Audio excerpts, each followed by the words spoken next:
നമസ്കാരം. ദക്ഷിണേന്ത്യയിൽ ലോക്സഭാ തെരഞ്ഞെടുപ്പിന്റെ ആരവങ്ങളൊക്കെ അടങ്ങിയിരിക്കുകയാണ്. കേരളവും കർണാടകവും തെലങ്കാനയും ആന്ധ്രാപ്രദേശും ഒക്കെ ഇപ്പോൾ ഫലപ്രഖ്യാപനത്തിന് വേണ്ടിയുള്ള കാത്തിരിപ്പിലാണ്. പക്ഷേ ദ്രാവിഡ മണ്ണിന് വിശ്രമിക്കാനാവില്ല. കാരണം 2026 നിയമസഭാ തെരഞ്ഞെടുപ്പിനുള്ള ഗ്രൗണ്ട് ലെവൽ പ്രവർത്തനങ്ങൾ ഊർജിതമാക്കി മുന്നോട്ട് പോയിക്കൊണ്ടിരിക്കുകയാണ് തമിഴ്നാട്ടിലെ എല്ലാ രാഷ്ട്രീയ പാർട്ടികളും. സംസ്ഥാനത്തിന്റെ രാഷ്ട്രീയം ഒറ്റ നോട്ടത്തിൽ ഇങ്ങനെയാണ്. സംസ്ഥാനത്തെ പരമ്പരാഗത ദ്രാവിഡ പാർട്ടികളായ DMKയുടെയും AADMKയുടെയും ആധിപത്യം തന്നെയാണ് ഇന്നും തമിഴകത്ത് തുടർന്നുകൊണ്ടിരിക്കുന്നത്. ഈ പാർട്ടികൾക്ക് സാധാരണയായി 70 മുതൽ 80% വരെ വോട്ട് വിഹിതമുണ്ട് തമിഴ്നാടിന്റെ നിയമസഭാ തെരഞ്ഞെടുപ്പ് കളത്തിൽ. ആരാധനാപാത്രങ്ങളായ നേതാക്കളുടെ തലമുറ മാറ്റത്തിന് ശേഷം 2 ദ്രാവിഡ പാർട്ടികളിലും നേതൃമാറ്റം ഉണ്ടായിരിക്കുന്നു. DMK ഇപ്പോൾ നയിക്കുന്നത് കരുണാനിധിയുടെ മകനായ MK സ്റ്റാലിനാണ്.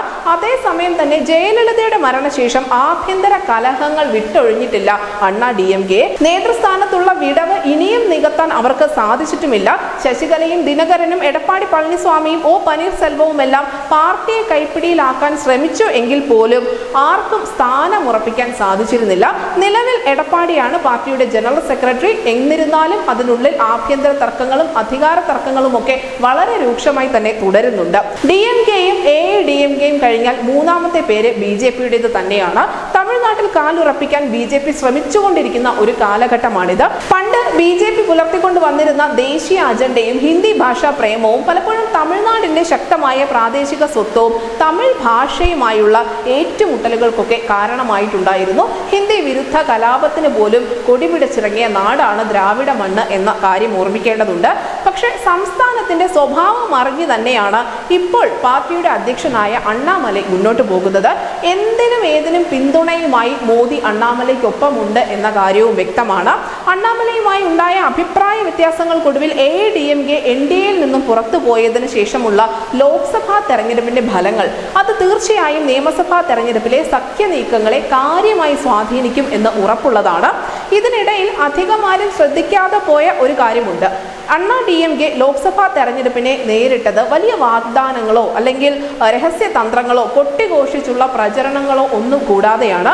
പാർട്ടിയുടെ ഭൂരിഭാഗം സ്ഥാനാർത്ഥികളും ഇക്കുറി പുതുമുഖങ്ങളാണ് എന്ന കാര്യം കൂടി പ്രത്യേകമായി ശ്രദ്ധിക്കേണ്ടതുണ്ട്.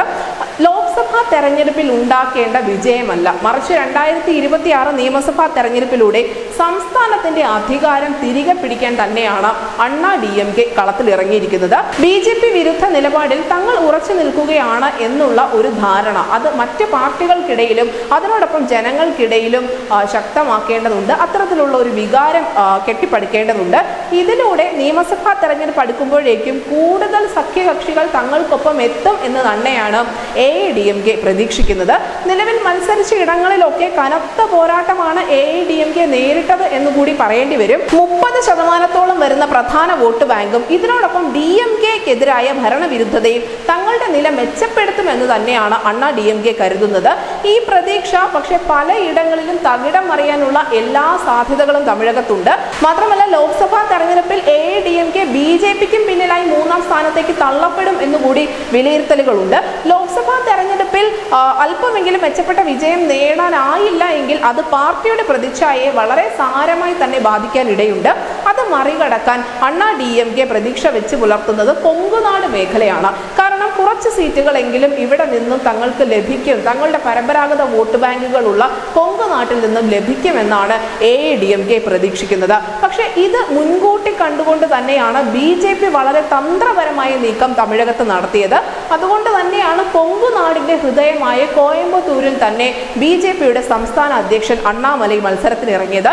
അതെ, ലോക്സഭാ തെരഞ്ഞെടുപ്പ് മാത്രം മുന്നിൽ കണ്ടുകൊണ്ടായിരുന്നില്ല BJPയുടെ ആ നീക്കമെന്ന് തന്നെ വേണം മനസ്സിലാക്കാൻ. മറിച്ച് നിയമസഭാ തെരഞ്ഞെടുപ്പിനുള്ള മുന്നൊരുക്കം കൂടിയായിരുന്നു BJP ഈ ശക്തമായ നീക്കത്തിലൂടെ ലക്ഷ്യം വെച്ചത്. നിയമസഭാ തെരഞ്ഞെടുപ്പിൽ DMKയുടെയും AADMKയുടെയും BJPയുടെയും തയ്യാറെടുപ്പുകളെ കുറിച്ച് പരാമർശിക്കുന്നതിനോടൊപ്പം തന്നെ ഏറ്റവും ഒടുവിലായി ഉദയം ചെയ്ത വിജയുടെ പാർട്ടിയെ കുറിച്ച് കൂടി പറയാതെ പോകാൻ സാധിക്കില്ല. വിജയുടെ രാഷ്ട്രീയ പാർട്ടിയായ തമിഴക വെട്രി കഴകവും ഇക്കുറി ശക്തമായി തന്നെ രംഗത്തുണ്ടാവും. നിയമസഭാ തെരഞ്ഞെടുപ്പിൽ ഒരു മുന്നണിയുടെയും ഭാഗമാകാതെ ഒറ്റയ്ക്ക് മത്സരിക്കാൻ തന്നെയാണ് വിജയുടെ രാഷ്ട്രീയ പാർട്ടി ഈ നിമിഷം വരെയും തീരുമാനിച്ചിരിക്കുന്നത്. ഫാൻസ് അസോസിയേഷനുകൾ വിജയ്ക്ക് വേണ്ടി ഇതിനോടകം തന്നെ തമിഴകത്ത് പ്രചരണം ശക്തമാക്കിയിട്ടുമുണ്ട്.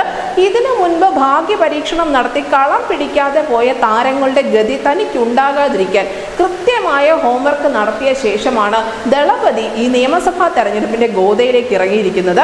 BJPയുടെ നിയമസഭാ തെരഞ്ഞെടുപ്പിന്റെ ഒരുക്കങ്ങൾ എന്തൊക്കെയാണ് എന്ന ചോദ്യത്തിന് കൃത്യമായ ഉത്തരമുണ്ട്. കാരണം ലോക്സഭാ തെരഞ്ഞെടുപ്പ് കഴിയുമ്പോൾ അണ്ണാമലൈ പറഞ്ഞിരിക്കുന്നത് തന്റെ രാഷ്ട്രീയ യാത്രയായ എൻ മണ്ണ് എൻ മക്കൾ എന്ന യാത്ര പുനരാരംഭിക്കും എന്നാണ്. ഇക്കുറി നഗരങ്ങളിലൂടെ ആവില്ല, മറിച്ച് തമിഴകത്തിന്റെ ഹൃദയമായ ഗ്രാമപ്രദേശങ്ങളിലൂടെ ആയിരിക്കും യാത്ര കടന്നു പോവുക എന്നുകൂടി അണ്ണാമലൈ പറഞ്ഞിട്ടുണ്ട്. മാത്രമല്ല ഓരോ ഗ്രാമത്തിലും കുറഞ്ഞത് 24 മണിക്കൂറെങ്കിലും താൻ ചിലവഴിക്കുമെന്നും കൂടി അണ്ണാമലൈ പറഞ്ഞു വെക്കുന്നു. ഇതിനർത്ഥം ഈ എൻ മണ്ണ് എൻ മക്കൾ എന്ന പദയാത്ര അത് നിയമസഭാ തെരഞ്ഞെടുപ്പിനെ മുന്നിൽ കണ്ടുകൊണ്ട് തന്നെയാണ് BJP നടത്തുന്നത് എന്നാണ്. കാരണം അടിത്തട്ടിൽ ഒരു സംഘടനാ സംവിധാനം ശക്തിപ്പെടുത്തേണ്ടതുണ്ട് BJPക്ക് അവിടെ.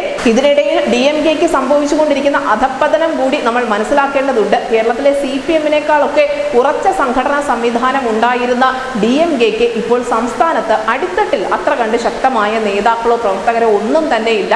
മറിച്ച് സംസ്ഥാന നേതൃത്വത്തിൽ ഉപരിപ്ലവമായി കുറച്ച് നേതാക്കളൊക്കെ നിൽക്കുന്നുണ്ട്, മോദിക്കെതിരെ കുറച്ച് പരാമർശങ്ങൾ നടത്തുന്നുണ്ട് എന്നതൊഴിച്ചാൽ തമിഴകത്തിന്റെ ഗ്രാമീണ മേഖലകളിൽ നിന്നൊക്കെ DMK മാഞ്ഞു തുടങ്ങിയിരിക്കുന്ന ഒരു കാഴ്ച കാണാൻ സാധിക്കും.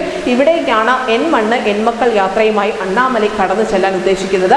എന്തായാലും അണ്ണാമലയുടെ നീക്കം അറിഞ്ഞതുകൊണ്ട് തന്നെ DMKയുടെ ഭാഗത്ത് നിന്നും സമാനമായ നീക്കം വരുന്നുണ്ട്. ഒരു ജനസമ്പർക്ക പരിപാടിയാണ് DMK സമീപ ഭാവിയിൽ തന്നെ പ്ലാൻ ചെയ്തിരിക്കുന്നത്.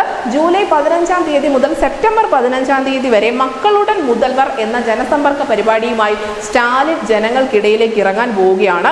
മക്കളുടെ മുതൽവർ എന്നാൽ മുഖ്യമന്ത്രി ജനങ്ങളോടൊപ്പം എന്നാണ് അർത്ഥം. നമ്മുടെ കേരളത്തിൽ മുൻ മുഖ്യമന്ത്രിയായ ഉമ്മൻചാണ്ടി നടത്തിയതുപോലെ ഒരു ജനസമ്പർക്ക പരിപാടി നടത്തുക, അതിലൂടെ എത്രയും പെട്ടെന്ന് തന്നെ പരാതികൾക്ക് പരിഹാരം ഉണ്ടാക്കുക എന്ന ഒരു രീതിയാണ് DMK അവലംബിക്കാൻ പോകുന്നത്. ഓരോ ക്യാമ്പിലെയും 20,000 ജനങ്ങൾക്ക് വീതം പ്രയോജനം ലഭിക്കുമെന്നാണ് പാർട്ടി ഇപ്പോൾ വിലയിരുത്തിയിരിക്കുന്നത്. ഒക്ടോബർ 15-നുള്ളിൽ തന്നെ ഈ പരാതികളൊക്കെയും പരിഹരിക്കുകയാണ് ലക്ഷ്യം. അണ്ണാമലയും സ്റ്റാലിനും തമ്മിലുള്ള പോരാട്ടം കാണുമ്പോഴാണ് പലരും ജയലളിത എന്ന അതിശക്തയായ നേതാവിന്റെ ഒരു അസാന്നിധ്യം അത് കൂടുതൽ ആഴത്തിൽ മനസ്സിലാക്കുന്നത്.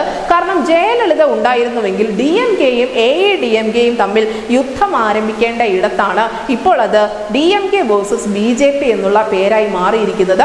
ആ മാറ്റത്തിന് കാരണമായ നേതാവിന്റെ പേര് അണ്ണാമലൈ എന്ന് തന്നെയാണ്. പണ്ട് ജയലളിത എങ്ങനെയാണോ തമിഴ്നാടിന്റെ ഹൃദയത്തിൽ കയറി പറ്റിയത്, അതേ തന്ത്രം തന്നെയാണ് അണ്ണാമലയും പ്രയോഗിക്കാൻ ഒരുങ്ങുന്നത്. സാധാരണക്കാർക്കിടയിലേക്ക് ഇറങ്ങി ചെല്ലുക, അവർക്ക് പ്രയോജനകരമായ രീതിയിൽ അവരുടെ പരാതികൾ നേരിട്ട് കേൾക്കുക, അങ്ങനെ ഒരു ജനകീയ മുഖം സൃഷ്ടിച്ചെടുക്കുക. അതിലൂടെ 2026 നിയമസഭാ തെരഞ്ഞെടുപ്പിൽ കൃത്യമായ നേട്ടമുണ്ടാക്കുക, വോട്ട് വിഹിതം വർദ്ധിപ്പിക്കുക മാത്രമല്ല മറിച്ച് സംസ്ഥാന ഭരണത്തിൽ കാര്യമായ ഇടപെടലുകൾ നടത്താൻ സാധിക്കുന്ന നിലയിലേക്ക് BJPയെ വളർത്തുക എന്നത് തന്നെയാണ് അണ്ണാമലൈ ലക്ഷ്യം വെക്കുന്നത്.